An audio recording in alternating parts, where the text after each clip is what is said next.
ಸಂಬಂಧಪಟ್ಟಂತೆ show cause notice ನೀಡಿರಲಿಲ್ಲ. BJP high command ಅವರು ಬೆಂಬಲಕ್ಕೆ ನಿಂತ್ಕೊಂಡಿರಲಿಲ್ಲ. ಕೋರ್ಟ್ ಮೊರೆ ಹೋದಾಗ ಅವರು ನೇರ ಭಾಗಿಯಾಗಿದ್ದಾರೆ ಅನ್ನೋ ಕಾರಣಕ್ಕೆ ಅವರ ಬಂಧನ ಕೂಡ ಆಗೋಯ್ತು. ಈ ಪ್ರಾಸಿಕ್ಯೂಷನ್ಗೆ ಅನುಮತಿ ಕೊಟ್ಟಿರುವ ವಿಚಾರಕ್ಕೆ ಸಂಬಂಧಪಟ್ಟಂತೆ ಅವರ ಬಂಧನ ಆಯ್ತು. ಅವರು ಸಿಎಂ ಸ್ಥಾನಕ್ಕೆ ರಾಜೀನಾಮೆ ಕೊಟ್ಟರು. ಬಟ್ ಅವರ ಪ್ರಕರಣವೇ ಬೇರೆ, ಈ ಪ್ರಕರಣವೇ ಬೇರೆ. ಒಂದಕ್ಕೊಂದು ತಾಳಿ ಮಾಡಿ ನೋಡಿದ್ರು ಕೂಡ ನಾವು ಬೇರೆ ಬೇರೆ ರೀತಿಯಲ್ಲಿ ಕಾಣಿಸುತ್ತೆ. ಅಲ್ಲಿ ನೇರ ಭಾಗಿತ್ವ, ಇಲ್ಲಿ ನೇರ ಭಾಗಿತ್ವ ಇಲ್ಲ. ಬರೀ ಪ್ರಭಾವ ಬಳಕೆ ಆಗಿದೆ. ಯಾವಾಗ ಈ ಅಕ್ರಮಗಳು ಮುನ್ನೆಲೆಗೆ ಬಂತಲ್ಲ, ಆಗೆಲ್ಲ ಅವರು DCM ಆಗಿದ್ರು, ನಂತರ CM ಆಗಿದ್ರು. ಹಾಗಾಗಿ ಅವರ ಪ್ರಭಾವ ಬಳಕೆ ಆಗಿದೆ ಅಂತ ಹೇಳಲಾಗ್ತಾ ಇದೆ. 14 ನಿವೇಶನಗಳನ್ನ ಅಕ್ರಮವಾಗಿ ಪಡೆದುಕೊಳ್ಳಲಾಗಿದೆ. ಈ ವಿಚಾರ ಮುನ್ನೆಲೆಗೆ ಬರ್ತಿದೆಯಲ್ಲ, ಎಲ್ಲೂ ಕೂಡ CM ಅವರ ನೇರ ಭಾಗಿತ್ವ ಇಲ್ಲ, ಅವರ ಪತ್ನಿ ಪಾರ್ವತಿ ಅವರ ನೇರ ಭಾಗಿತ್ವ. ಹಾಗಾಗಿ ಇದೇ ವಿಚಾರವನ್ನ ಅಭಿಷೇಕ್ ಮನು ಸಿಂಘ್ವಿ ಅವರು ಕೂಡ ಪ್ರಸ್ತಾಪ ಮಾಡಿತು.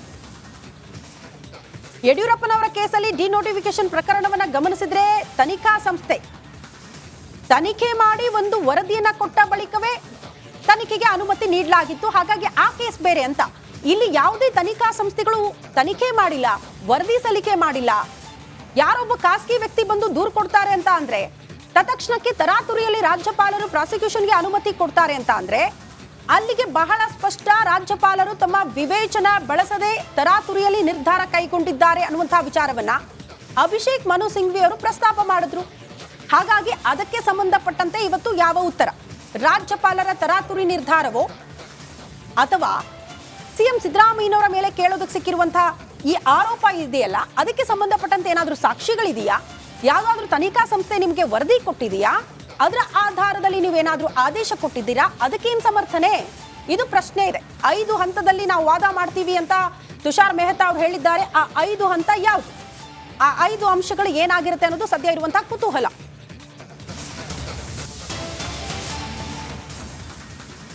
ಪುನಃ ವಾದವನ್ನ ಶುರು ಮಾಡಿದ್ದಾರೆ ತುಷಾರ್ ಮೆಹ್ತಾ ಅವರು. 17A ಮತ್ತು 19 ಹಾಗೂ ಗವರ್ನರ್ ಅಧಿಕಾರ ವ್ಯಾಪ್ತಿಯ ವಿಚಾರಕ್ಕೆ ಸಂಬಂಧಪಟ್ಟಂತೆ ನಡುವಿನ ವ್ಯತ್ಯಾಸವನ್ನ ಹೇಳ್ತೇನೆ ಅನ್ನುವಂತಹ ವಿಚಾರವನ್ನ ಮೆಹ್ತಾ ಅವರು ಹೇಳ್ತಾ ಇದ್ದಾರೆ.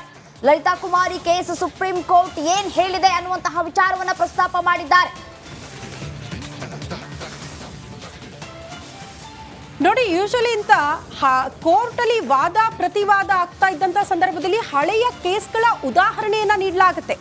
ಹಳೆಯ ಕೇಸ್ಗಳನ್ನ ಉದಾಹರಣೆಯಾಗಿ ಅದನ್ನ ಮುಂದೆ ಇಟ್ಟು ಆ ಅಂಶಗಳನ್ನ ಪ್ರಸ್ತಾಪ ಮಾಡ್ತಾ ಆ ಕೇಸಲ್ಲಿ ಏನಾಗಿತ್ತು ಅನ್ನೋದನ್ನ ಕೂಡ ಇಲ್ಲಿ ಪ್ರಸ್ತಾಪ ಮಾಡಲಾಗುತ್ತೆ. ಇಲ್ಲಿ ಗಮನಿಸಬೇಕಾಗಿರುವಂತಹ ವಿಚಾರ 17A ಅಭಿಷೇಕ್ ಮನು ಸಿಂಘ್ವಿ ಅವರು ಕೂಡ ಇದನ್ನ ಪ್ರಸ್ತಾಪ ಮಾಡಿದ್ರು. ಅದನ್ನ ಗಮನಿಸಬೇಕು. 19 ಹಾಗೂ ಗವರ್ನರ್ ಅಧಿಕಾರ ವ್ಯಾಪ್ತಿಯ ನಡುವಿನ ವ್ಯತ್ಯಾಸವನ್ನ ಈಗ ತುಷಾರ್ ಮೆಹ್ತಾ ಅವರು ಹೇಳ್ತಿದ್ದಾರಂತೆ.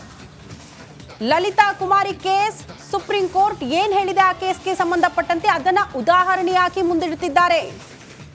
ಇದೊಂದೇ ಪ್ರಕರಣ ಅಂತಲ್ಲ, ನೀವು ಯಾವುದೇ ಇಂಥ ಪ್ರಕರಣಗಳು ಬಂದಾಗ ಹಳೆಯ ಕೇಸ್ಗಳನ್ನ ಉದಾಹರಣೆಯಾಗಿ ಅಲ್ಲೇನ್ ತೀರ್ಪಾಗಿತ್ತು, ಅಲ್ಲಿ ಯಾವೆಲ್ಲ ಅಂಶಗಳು ಉಲ್ಲೇಖ ಆಗಿತ್ತು ಅದನ್ನ ಪರಿಗಣಿಸಲಾಗುತ್ತೆ. ಅದನ್ನ ಕೂಡ ಇಲ್ಲಿ ಸಿಎಂ ಸಿದ್ದರಾಮಯ್ಯನವರ ಮೂಡಾ ಕೇಸ್ಗೆ ಸಂಬಂಧಪಟ್ಟಂತೆ ಕೂಡ ತಾಳಿ ಹಾಕಿ ಆ ಅಂಶವನ್ನ ಕೂಡ ಉಲ್ಲೇಖ ಮಾಡಲಾಗುತ್ತೆ. ಹಾಗಾಗಿ ಲಲಿತಾ ಕುಮಾರಿ ಕೇಸ್ ಬಗ್ಗೆ ಕೂಡ ತುಷಾರ್ ಮೆಹ್ತಾ ಅವರು ಪ್ರಸ್ತಾಪ ಮಾಡಿದ್ದಾರೆ.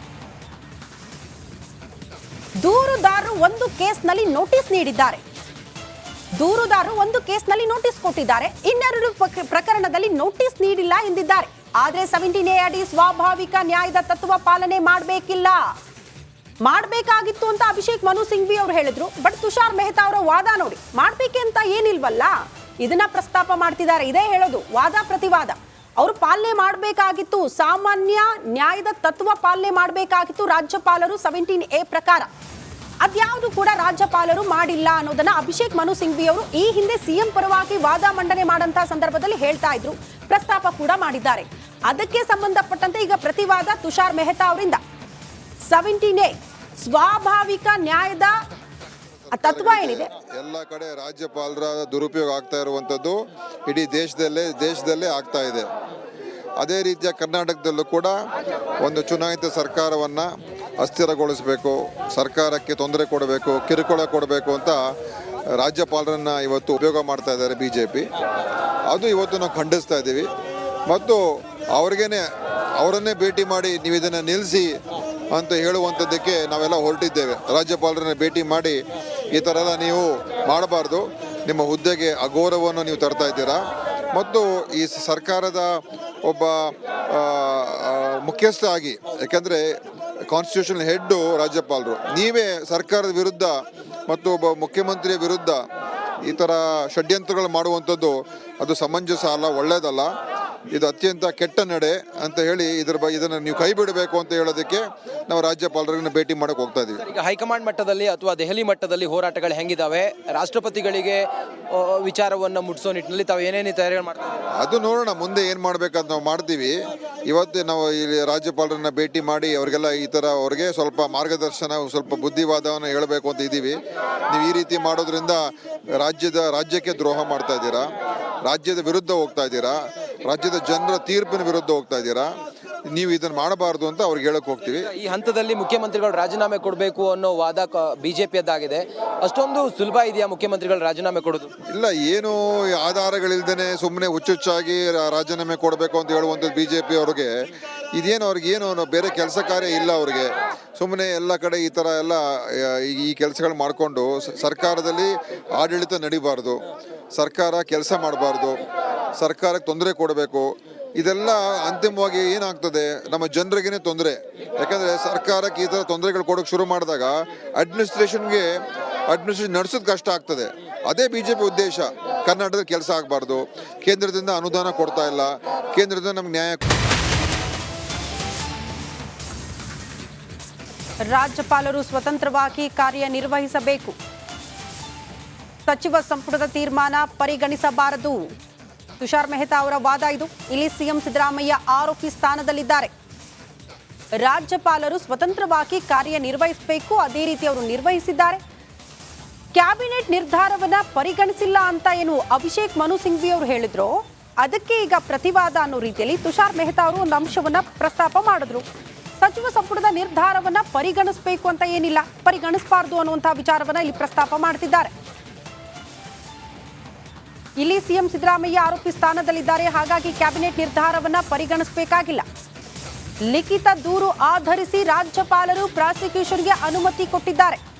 ದೂರು ಆಧರಿಸಿ ಅವರ ವಿವೇಚನೆ ಬಳಸಿ ಆದೇಶವನ್ನ ನೀಡಿದ್ದಾರೆ.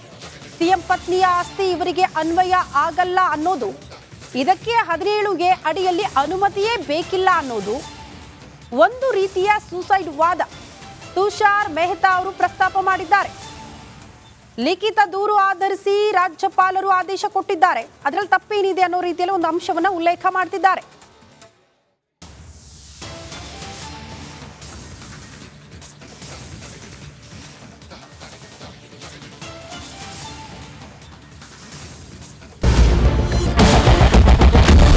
ಕ್ಯಾಪ್ಟನ್ ಅರ್ಜುನ್ ಕೊಂದಿದ್ದು ಯಾರು? ಅವ್ರ ನರೇಟಿವ್ ಎಲ್ಲಿ ತಂದಿಟ್ಟಿದ್ದಾರೆ ಅಂತಂದ್ರೆ ಸಂಪತ್ತನ್ನ ಹಂಚಿಬಿಡೋದು ಅಂತ. ಇದು ಸ್ಟುಡಿಯೋ ಟಿಪ್ಪು ಜಯಂತಿ ಮಾಡಕ್ಕೆ ಅವ್ರಿಗೆ ಖಂಡಿಸಿದ್ರು. Very nice. ಯಾರು ತಪ್ಪು ಮಾಡಿರೋದಿಲ್ಲಿ? ಓಲೈಕೆ ಹೇಳಿಕೆ ಇದು ಅಂತ ಹೇಳಿ ಯಾಕೆ ಪರಿಗಣಿಸಬಾರದು? I.N.I. ವೇದಿಕೆ ಇದು ಫೋಟೋ ಎಲ್ರದ್ದು ಒಂದು ಟೈಮ್. ನಿಮ್ಮ ಸಮಯ ಮುಗಿದಿದೆ. ಅವ್ರು ಹೇಳೋಕ್ಕಿಂತ ಮುಂಚೆನೆ ಹೇಗೆ ಪ್ರತಾಪ್ ಸಿಂಹ ಪಾಸ್ ಕೊಟ್ಟಿದಂತ ಆಗ್ಲಿ ಡಿಕ್ಲೇರ್ ಆಗೋಗಿತ್ತು ಅಂತ ನನಗೊಂದು ಡೌಟ್ ಬಂತು. ಸಾಕು ನಿಲ್ಸಿ, ಸಾಕು ನಿಲ್ಸಿ. ಕೆಟ್ಟ ಪದ ಬಳಕೆ ಕಾಂಬಿನೇಷನ್ ಇಟ್ಟಿಲ್ಲ ನಾವಿಲ್ಲಿ.